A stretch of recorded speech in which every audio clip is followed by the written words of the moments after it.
Sadhguru, what are your views on homosexuality? Is it karmic?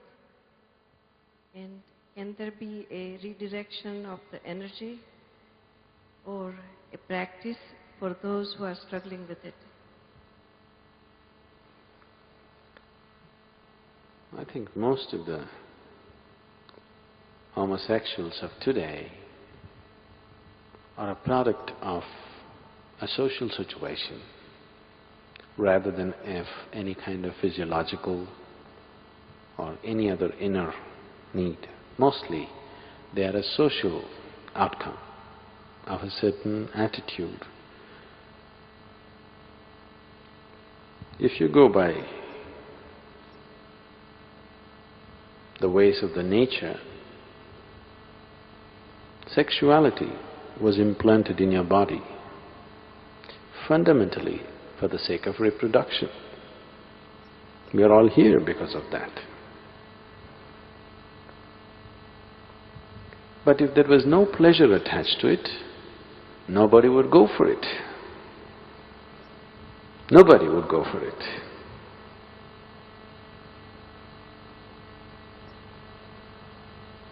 It is a painful thing to deliver a child.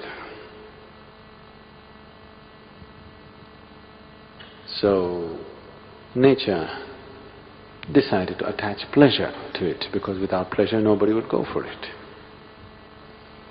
In spite of a little bit of pleasure attached to it, so many people are deciding not to go for it. They become smart. At a very young age, a lot of people are becoming very smart these days. They're able to see through the limitations of it and say, this is not for us.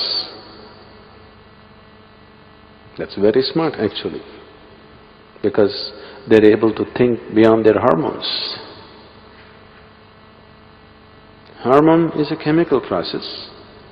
It takes charge of you from inside, not from an outside. It's not an outside invasion, it's an inside invasion. Till you were 12, 13 years of age, everything was just fine with you.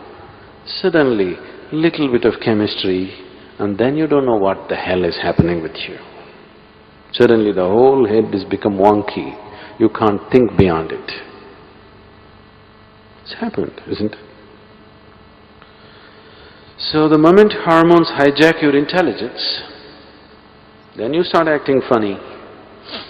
And you act the whole world is revolving around your sexuality. There's nothing else to the world except sexuality. See, almost 90% of the artwork, literature, or any damn thing that's written or painted or sculpted is about sex, isn't it? Isn't it so?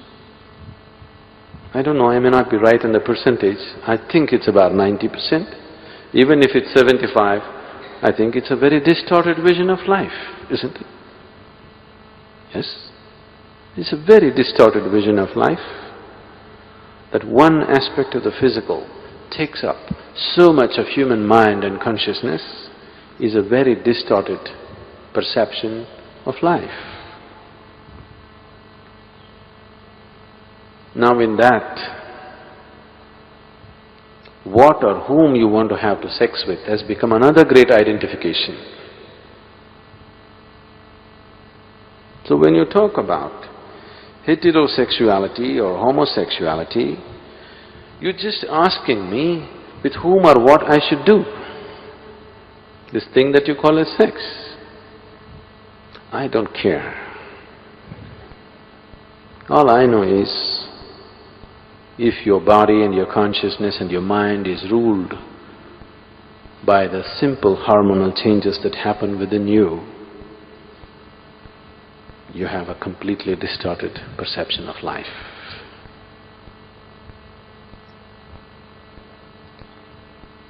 What is there to correct? What is there not to correct?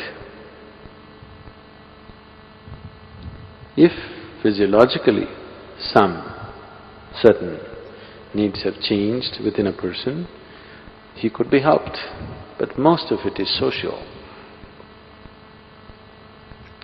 I don't think one thing is better than the other. you being ruled by your sexual identification, either hetero or homo, is about the same thing. You're ruled by a simple aspect within you, which was created for a certain purpose, has become the most dominant factor in you. That itself is a distortion of life. Human beings were given… See, all the other animals, it was fixed for them. Only at certain times they have that awareness, rest of the time they're not even aware of their sexuality. With human beings, nature trusted your intelligence and believed that your intelligence will function beyond your hormones. But I think 90% of the humanity has failed nature, disappointed the Creator, because they have not allowed their intelligence to function beyond their hormones. Their hormones are more dominant than their intelligence. So what kind of sexual identity you take, it doesn't matter.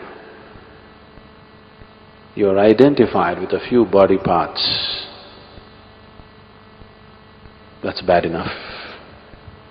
Which body part? Doesn't matter, it's bad enough.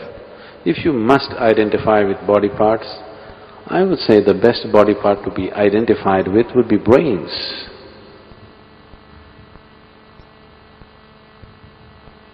Not something else.